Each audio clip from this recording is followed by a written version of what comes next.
رمضان میں انتقال ہو جائے کیا وہ جنتی کہلائے گا؟ حضرت سیدنا عبداللہ ابن مسعود رضی اللہ عنہ سے روایت ہے، نبیوں کے سلطان رحمت عالمیان صلی اللہ علیہ وآلہ وسلم کا فرمان جنت نشان ہے، جس کو رمضان کے وقت موت آئی وہ جنت میں داخل ہوگا، اور جس کی موت یوم عرفہ یعنی 9 ذی الحجۃ الحرام کے وقت آئی وہ بھی جنت میں داخل ہوگا، اور جس کی موت صدقات دینے کی حالت میں آئی وہ بھی داخل جنت ہوگا۔ حوالہ حلیت الاولیاء جلد 5 پیج نمبر 26 حدیث نمبر 6187۔ اور شرح الصدور میں حضرت سیدنا انس بن مالک رضی اللہ عنہ سے روایت ہے کہ ماہ رمضان میں مردوں سے عذاب قبر اٹھا لیا جاتا ہے۔ تو یہ فضیلت ہے، تو یہ اس طرح کی فضیلتوں میں یہ ہوتا ہے کہ بے شک یعنی کہ ہم امید رکھیں۔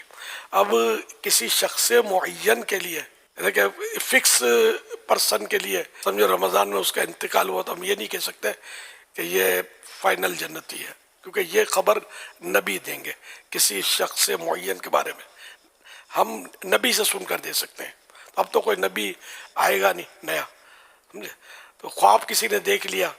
تو خواب یہاں دلیل نہیں ہے کہ سرکار صلی اللہ علیہ وسلم نے بے شک فرما دیا کسی کے بارے میں، تو بھی خواب جو ہے نا وہ دلیل نہیں ہے۔ تو اس لیے کسی فرد کے بارے میں، تو ہر مسلمان کے بارے میں ہمیں حسن ظن رکھنا ہے کہ انشاءاللہ یہ جنت میں جائے گا، مسلمان ہے نا، تو مسلمان تو ہے ہی جنتی، سمجھے؟ اس میں کوئی شک بھی نہیں ہے۔ نعوذ باللہ اگر گناہوں کی وجہ سے جہنم میں عذاب میں مبتلا کیا بھی گیا،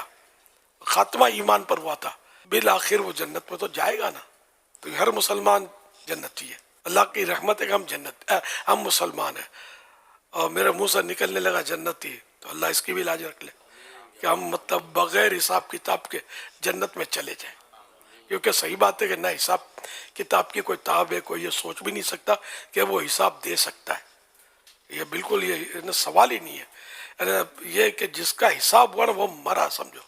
تو ہم کہاں دے سکتے ہیں؟ ہم دنیا بھی حساب نہیں دے سکتے، مطلب کوئی یعنی کہ ہماری پکڑ کرے اور سوال جواب کرے ہمارے سمجھو کردار کے بارے میں، تو اب عام آدمی کے سامنے تو ہم وہ اس کو ہٹی دے دیں، چکر دے دیں گے کہ اللہ پاک کی بارگاہ میں تو سب اس پر تو روشن ہے، وہ حساب نہ بھی لے تو عادل ہے، اس کا عدل ہی عدل ہے، لیکن بہرحال اس کی یہ مشیت ہے، حساب کتاب بھی ہوگا۔ تو بے حساب بخش کے ہیں بے شمار جرم، دیتا ہوں واسطہ